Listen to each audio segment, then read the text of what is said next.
हज़रात गिरामी, अब आइए बग़ैर किसी ताख़ीर व तमहीद के ख़तीब बाकमाल, क़ायदे बेबाक, मखदूम गिरामी जनाब हज़रत अक़दस हज़रत मौलाना मुफ्ती ज़फ़र अहमद क़ासमी साहब से इंतहाई अदब और एहतराम के साथ गुजारिश गुजार हूँ, हुज़ूर वाला तशरीफ़ लाएँ और अपनी कीमती नसीहतों से हम तमामी सामिईन को मुस्तफ़ीज़ फरमाएँ।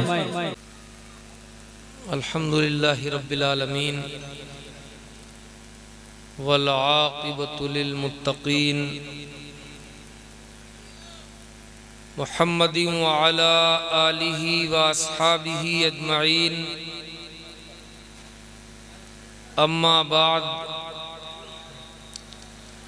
फ़क़द क़ाल अल्लाहु तबारक व तआला अऊज़ु बिल्लाहि मिनश शैतानिर रजीम, बिस्मिल्लाहिर रहमानिर रहीम। या अय्युहल्लज़ीना आमनु उद्ख़ुलू फ़िस्सिल्मि काफ़्फ़ा वला तत्तबिऊ ख़ुतवातिश शैतान इन्नहु लकुम अदुव्वुम मुबीन।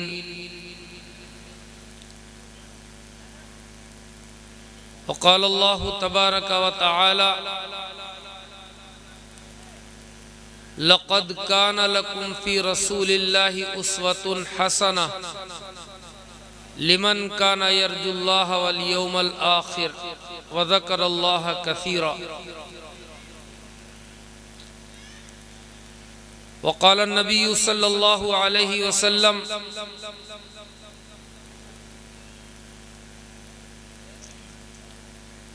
ला युमिनु अहदुकुम हत्ता अकून हवाहु तबअन लिमा जितु बिही औ कमा क़ाल सल्लल्लाहु तआला अलैहि वसल्लम।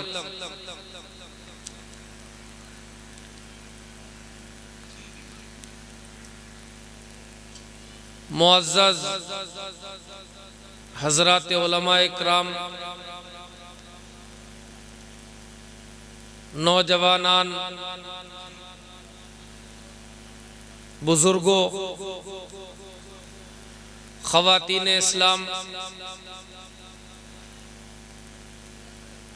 मुख्तसर से आज के इस वक्त में मैं ये अपनी दीनी जिम्मेदारी समझता हूँ कि सबसे पहले जिन हजरात ने आपकी बस्ती में जितने भी नौजवान, दीनी अफराद, हुफ़्फ़ाज़, उलमा जिन्होंने आज के इस प्रोग्राम का इनेकाद किया, वो तमाम इलाके की जानिब से, हम सब की जानिब से मुबारकबाद के मुस्तहिक़ हैं कि उन्होंने खैर के लिए कदम बढ़ाया और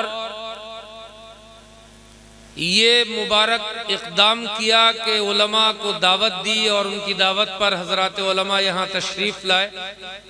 वो आपसे गुफ्तगू करेंगे, आपको इंशाअल्लाह मुफीद और कीमती नसीहतों से नवाजेंगे।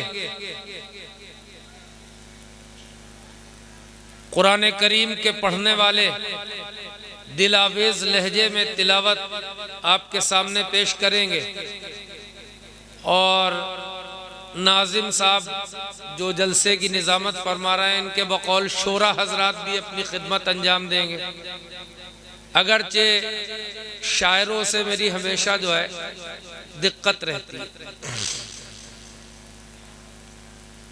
लेकिन ये जो हजरात हैं जिन्होंने ये इंतज़ाम एहतिमाम किया, अल्लाह ताला इनको, इनकी आने वाली नस्लों को और इनके सारे मुताल्लिकीन को इस अंधेरे दौर में, इस जुल्मत के उरूज के दौर में अल्लाह ताला जो है दीन की खिदमतों के लिए सबको बेइंतहा कबूल फरमाए।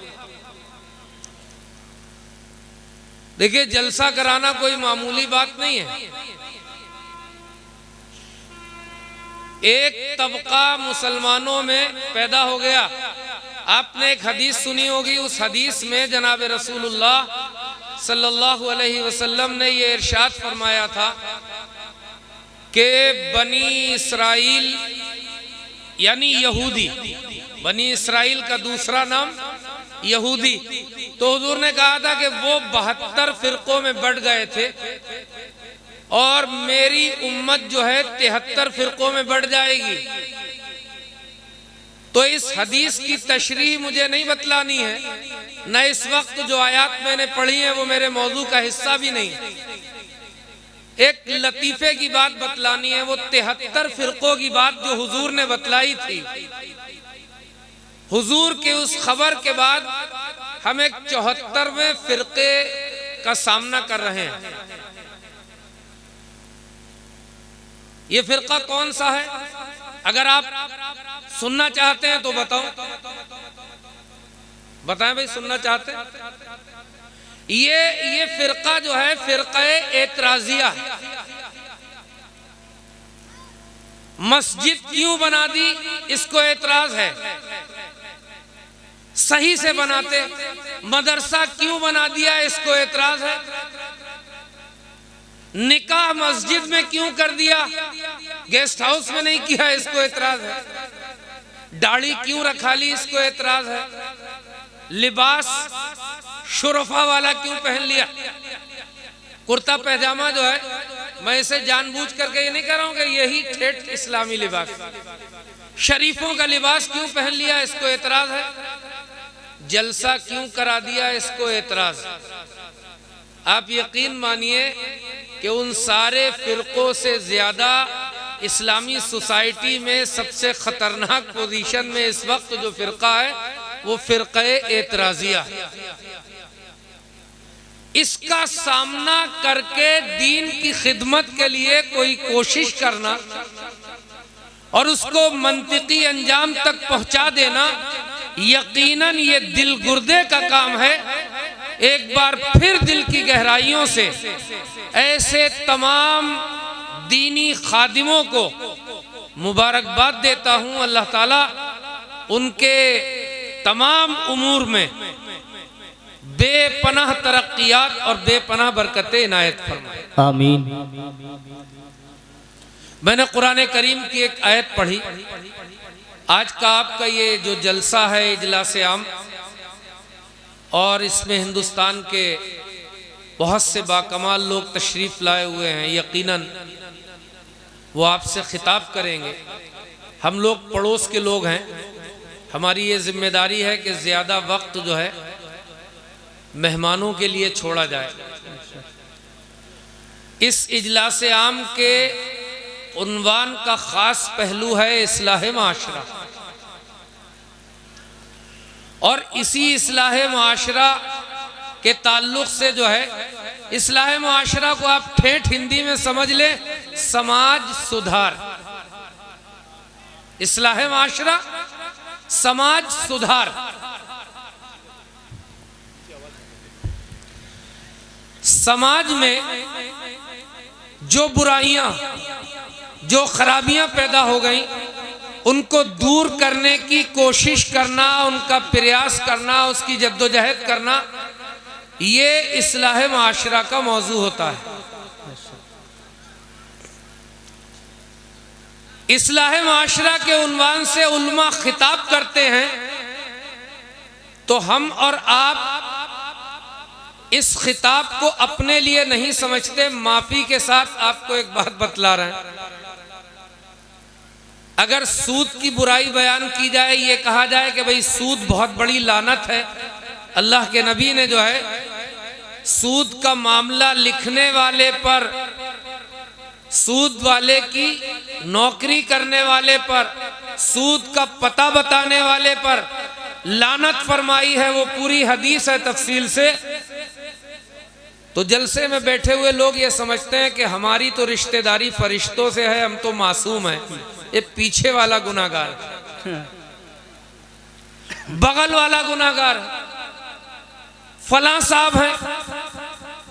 सुबह बातें होती हैं, जलसा खत्म होने के बाद रात में मौलाना साहब आए थे, गांव के फलां साहब का काम लगा दिया उन्होंने। वो झूठ को बता गए, वो सूद को बता गए, वो शराब को बता गए, वो जुए को बता गए, वो फला चीज को बता गए, फला चीज को बता गए। ईमानदारी से बताइए मुसलमानों, जब आप इस्लाह की बात, समाज सुधार की बात, अच्छाइयों की बात सुनते वक्त ये नियत करके बैठते हैं कि दूसरे के अंदर सुधार आए, तो इस तरीके से क्या कभी जो है हमारा समाज सुधर सकता है? आपको तो ये लगता है कि हम बिल्कुल ठीक हैं। अब जब ये लगता है बिल्कुल ठीक है तो फिर सुधार वाला मसला बचा ही कहां? इधर वाला सुधर जाए, इधर वाला सुधर जाए, जबकि हकीकत और सही सूरत हाल ये है कि जितने लोग मौजूद हैं, बात सुन रहे हैं, उन्हें अपने गिरेबान में, अपने दामन में, अपने दिल में गौर करके देखना चाहिए कि कितनी बुराइयां हमारे अंदर पाई जाती हैं और कितनी कमजोरियां और कितने बशरी जो है और नफसानी ख्वाहिशात के हम शिकार हैं। और ये नियत करके उठना चाहिए कि भाई हमने ये सुना, अल्लाह की बात सुनी, नबी की बात सुनी, हम ये नियत करके यहां से उठ रहे हैं कि हम इनसे तौबा कर लेंगे, अब ऐसी जिंदगी नहीं गुजारेंगे। जब ही तो सुधार आएगा, जब ही तो बदलाव आएगा, वरना ये होता रहेगा कि बगल वाला ये है और हम तो अच्छे हैं। अच्छा ये बताइए ईमानदारी से, जलसे में बैठने वालों की बड़ी तादाद ये नहीं समझती है कि ये जो कुछ कहा जा रहा है ये हमसे नहीं कहा जा रहा, किसी और से। और जब आप ये सोच करके बैठे तो आपको नफा क्या होगा? तो एक नियत ये भी करो कि अपनी इस्लाह के लिए, अपनी कमजोरियां दूर करने के लिए, अल्लाह से करीब होने के लिए, दीन से करीब होने के लिए जनाब रसूलुल्लाह के सच्चे गुलाम और आपके पक्के उम्मती बनने के लिए हाजिरी हुई है। दाएं बाएं नहीं देखेंगे, अपनी तरफ देखेंगे। कोई कमजोरी है तो अपनी कमजोरी को दूर करने की कोशिश करेंगे, तौबा करेंगे और आइंदा उस गुनाह और गलती के करीब नहीं जाएंगे, तब तो नफा होगा। ऐसे नफा नहीं होगा।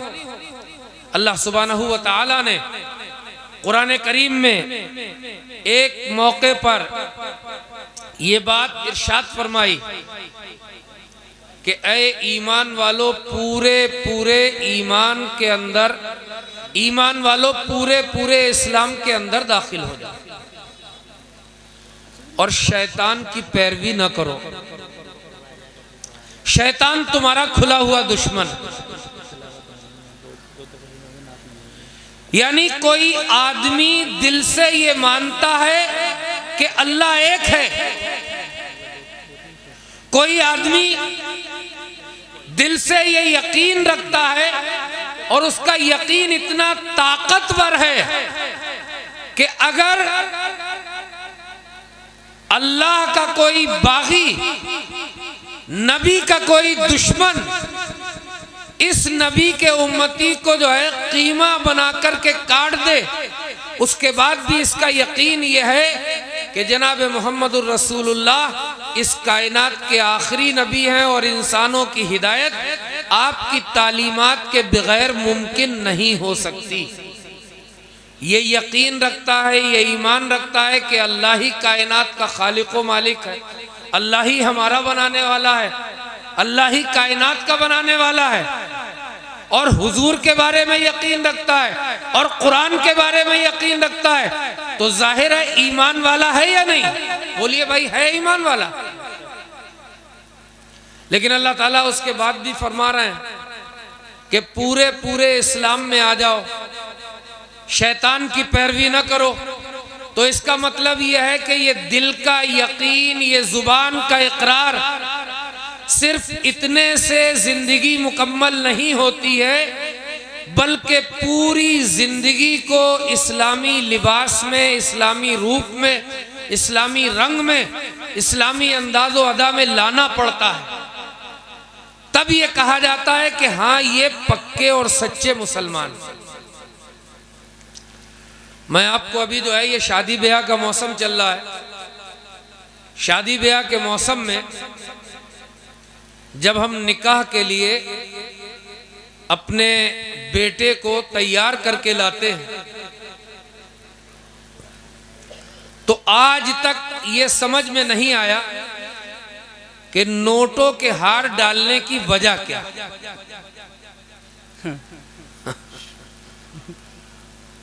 क्यों डलते हैं? आप हजरात को ही बता दें, बड़ी मेहरबानी। मैं यकीन मानिए मैं आपका बहुत शुक्रगुजार रहूंगा कि भाई कटिया के जलसे में कुछ काबिल लोग आए थे, उन्होंने बतलाया।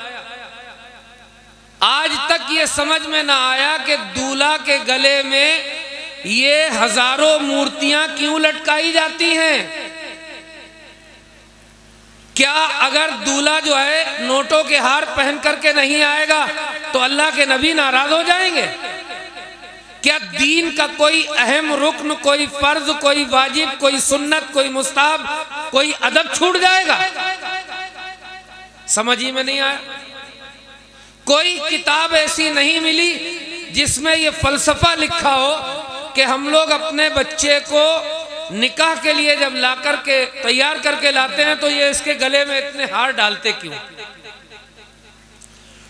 अभी एक जगह निकाह पढ़ाने कल ही जाना हुआ, एक छोटा सा चाकू, जिसको जो है देसी जबान में देहाती में कहे चकुइया क्या कहे? चाकू, छोटा सा चाकू और एक लट्टू चांदी का। और जैसा हमारे बिरादराने वतन हिंदू लोग वो धागा बांधते हैं, उनका धागा तो उनकी मजहबी निशानी है, वो उस धागे में बंधा हुआ। तो हमने पूछा, हमने कहा बेटा ये क्या है? तो कहने लगे ये कंगना है। तो हमने कहा कंगना तो है, लेकिन इसका मकसद क्या है आपके हाथ में? तो उन्होंने बतलाया, हम उनके जुमले आपको इंग्लिश में ट्रांसलेट करके बताते। कहने लगे ये सिक्योरिटी के लिए। ये जो है छोटा सा चाकू और चांदी का वो और वो धागा बंधा हुआ, तो कहने लगे ये सिक्योरिटी के लिए है। तो हमने सोचा यार खान साहब आदमी है, थोड़ा देसी हो जाए, हमने उनका वो तोड़ दिया। तो हमने कहा ये आपका सिक्योरिटी जो सिस्टम था ये तो हमने जो है तोड़ दिया, अब आपकी हिफाजत कैसे हो? खामोश। यानी आप तसव्वुर करिए, एक अल्लाह को मानने वाला ये मुसलमान जो ये कहता है कि मेरा रब ऐसी दुनिया हजार बनाने पर कादिर है और उसके लिए मुश्किल नहीं, जो ये कहता है कि मेरा रब इतने खूबसूरत आसमानों का तख्लीक करने वाला है और आसमान बनाने पर कादिर है और उसके लिए मुश्किल नहीं, वो एक धागा बांध करके लाया है, एक अल्लाह को मानने वाला, और कहता है ये सिक्योरिटी धागा है। और अगर ये किसी वहम की बुनियाद पर है तो फिर याद रखिए कि ऐसे मुसलमान, चाहे वो मर्द हो और चाहे घरों की औरतें हो, जनाब रसूलुल्लाह सल्लल्लाहु अलैहि वसल्लम ने इरशाद फरमाया कि ये अंदरूनी शिर्क इतना खतरनाक है कि ये खड़े होंगे हजारों मील के फासले से, जन्नत की खुशबू आएगी। ऐसे वहमी लोग, ऐसे बदफाली लेने वाले लोग ला तजिदु राहियतल जन्ना, जन्नत की खुशबू भी नहीं पाएंगे। क्या होगा इनका? और अगर हम आज जो है आज की इस 20 मिनट की गुफ्तगू में दूल्हा ही का ऑपरेशन कर दें तो आपको बड़ी दिक्कत होगी कि दूल्हा के इतना पीछे पड़ गए। दूल्हा से आगे चले चलिए, मुसलमानों ने जो है जो सूरत हाल बनाई, अभी 2-4 सालों से पाकिस्तानी ड्रामे देख देख करके और हिंदुस्तान के भी सीरियल देख देख करके मुसलमानों में एक नई रस्म शुरू हुई है। शादी से 2 दिन पहले 3 दिन पहले लड़की की तरफ लड़के की तरफ, दोनों तरफ वो बाकायदा दीवार पर लिखा जाता है और उस दिन ये लगता है कि ये मुसलमान का घर नहीं है बल्कि ये अयोध्या नगरी है। ये क्या है? अयोध्या, जहां पर जो है अभी भव्य राम मंदिर बन रहा है। इतना बच्चा वो भी पीला, गोदी में है वो भी पीला, जितनी लड़कियां हैं सब पीली, जितने लड़के हैं सब पीले। क्या हो रहा है? कहने लगे मौलाना साहब हल्दी है। मौलाना साहब हमारे यहाँ हल्दी है। और बाकायदा जो है उसके वीडियो डलते हैं और वायरल किए जाते हैं। लिखा जाता है दीवारों पर नाम, लड़की का नाम लिखा जाता है, फलानी की हल्दी, फला की हल्दी। यार कुछ तो शर्म करो। सोचो अल्लाह के सामने खड़े होकर के क्या कहोगे, क्या जवाब दोगे? नबी हौज़े कौसर पे खड़े होके तुम बढ़ना चाहोगे वहां, वो ये कहेंगे ये कौन लोग हैं, ये पीले बाबा लोग कौन हैं? सोहकन सोहका दूर कर दिए जाए, मेरे सामने से इनको हटा दिया जाए, मेरे करीब न लाए जाए ऐसे लोग। आपको नहीं लगता कि मैदान महशर में आपको इमामुल अंबिया का भी सामना करना पड़ेगा और अल्लाह के हुजूर में पेशी भी होगी? क्या जवाब दोगे? ये नीले पीले बाबा शादी के नाम पर किसने कहा आप बनो? फैशन के नाम पर नई नई ऐसी रस्में निकाली कि अल्लाह ताला जो है पूरे हमारी इस्लामी सोसाइटी की, हमारे एक एक बस्ती और आबादी की हिफाजत फरमाए। मंगनी हो रही है साहब, मंगनी हो रही है। उस तरीके से लड़कियों की वीडियोग्राफी हो रही है तैयार हो करके, जैसे मुल्क में कोई कंपनी अपना कोई प्रोडक्ट लॉन्च करती है, कोई कपड़ा बेचना चाहती है, कोई क्रीम बेचना चाहती है, कोई और सामान बेचना चाहती है, तो करोड़ों रुपए अदा करके जो मॉडल्स होती हैं उनकी खिदमत ली जाती है। वो चल करके दिखाती हैं कि पहन करके कैसा लगता है। हमारी गैरत को हुआ क्या? कहां चले गए हम? अजीब व गरीब सूरत हाल है। अल्लामा इकबाल ने जो है इसी तरह के पसे मंजर में ये कहा था कि कौन है तारिके आईने रसूले मुख्तार, कौन है तारिके आईने रसूले मुख्तार, मसलहत वक्त की है किसके अमल का मेयार, किसकी आंखों में समाया है शियारे अगियार, हो गई किसकी निगाह तर्जे सलफ से बेजार, रूह में सोज नहीं कल्ब में एहसास नहीं, कुछ भी पैगाम मोहम्मद का तुम्हें पास। मुसलमान अपनी हैसियत भूल गया। अल्लाह ताला ने मुसलमानों को जो हैसियत दी इस कायनात, अल्लाह ताला ने मुसलमान खवातीन को जो इज्जत दी इस कायनात में, उन्होंने सारा अपना मकाम भुला दिया।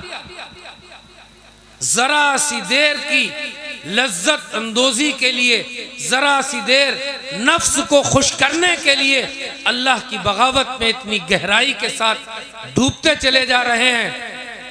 मैं अपने नौजवानों से खास तौर से और नौजवान बच्चियों से खास तौर से ये गुजारिश करता हूं कि ये जमाने के बादशाह,